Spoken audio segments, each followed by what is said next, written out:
but ne'er before invited eyes, but have been gazed on like a comet. She speaks, my lord, that maybe hath endured a grief might equal yours, if both were justly weighed. The wayward fortune did line my state, my derivation was from ancestors who stood equivalent with mighty kings. But time hath rooted out my parentage, and to the world an awkward casualties bound me in servitude. I will desist.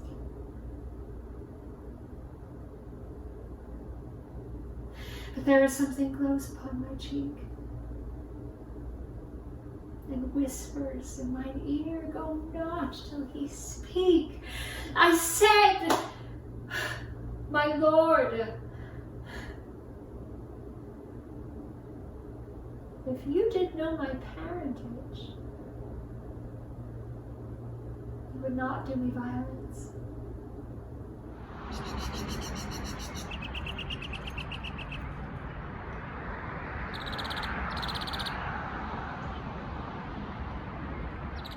This can be no trick. The conference was sadly worn. They have truth of this from hero. They seem to pity the lady. It seems her affections are their full bent. Love me? Why? It must be requited. I hear how I am censured. They say I will bear myself proudly if I perceive the love come from her. They say, too, that she would rather die than give any sign of affection. Well, I did never think to marry. I must not seem proud. Happy are they that hear their detractions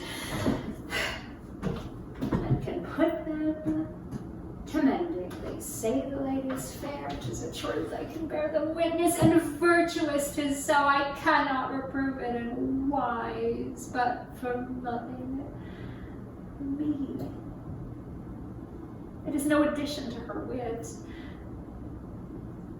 or no argument of her folly, for I will be horribly in love with her.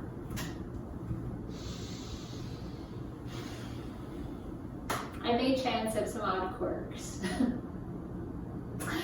remnants of wit, broken on me, for I have railed so long against marriage.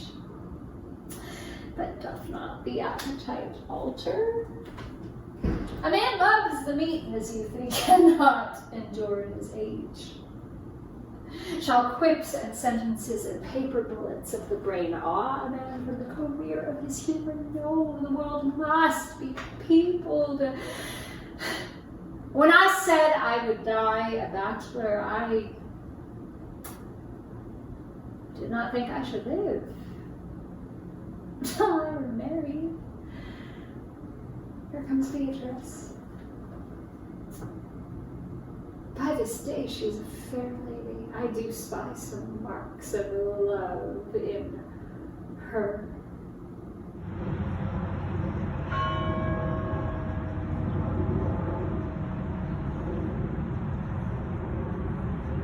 Was it you that would be England's king? Was it you that revelled in our parliament and made a preachment of your high descent? Well, where are your beds of sons to back you now?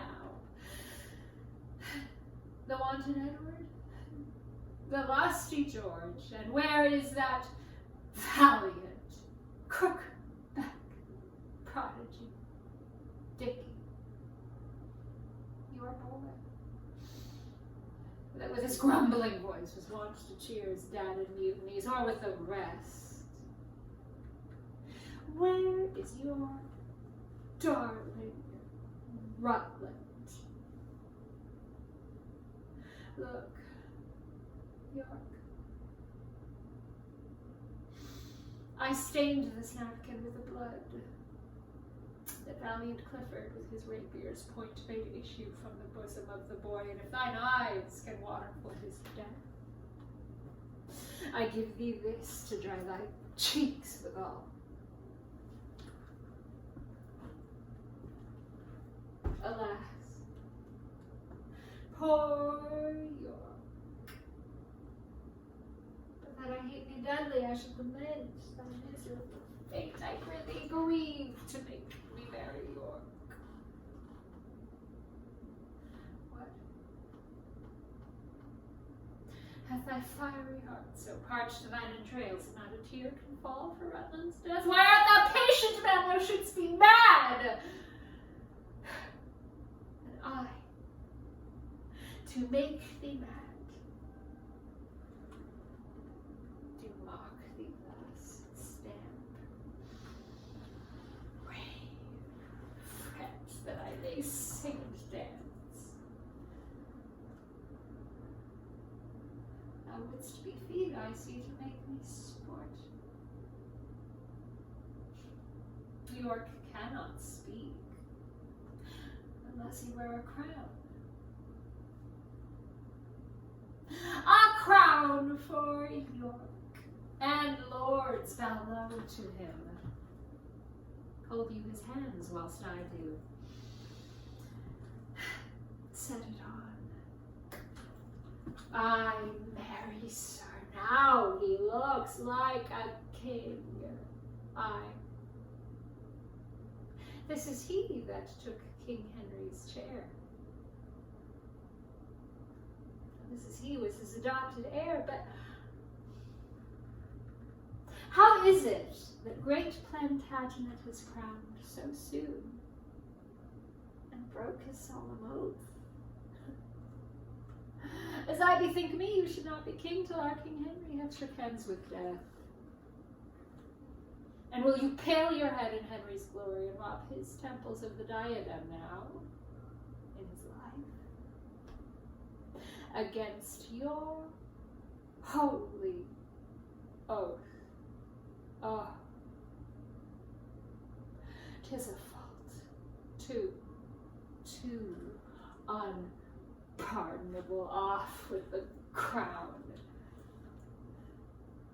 and with the crown, his head.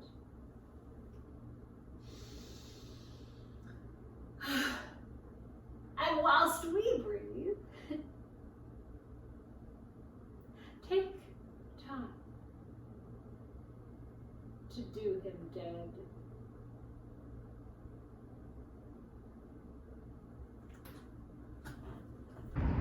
Hi, I'm Felicity. I am 5'3". I have brown hair, sometimes with highlights, and I usually need a haircut. This is Sonnet 94. They that have the power to hurt and will do none, that do not do the thing they most do show, who, moving others, are themselves as stone, unmoved, cold, to temptation slow. They rightly do inherit heaven's graces and husband nature's riches from expense. They are the lords and owners of their faces, others but stewards of their excellence. The summer's flower is to the summer sweet, that to itself it only live and die. But if that flower with base infection meets, the basest weed outbreaks a stigmate. For sweetest things turn sourest by their deeds. Lilies that fester smell far worse than weeds.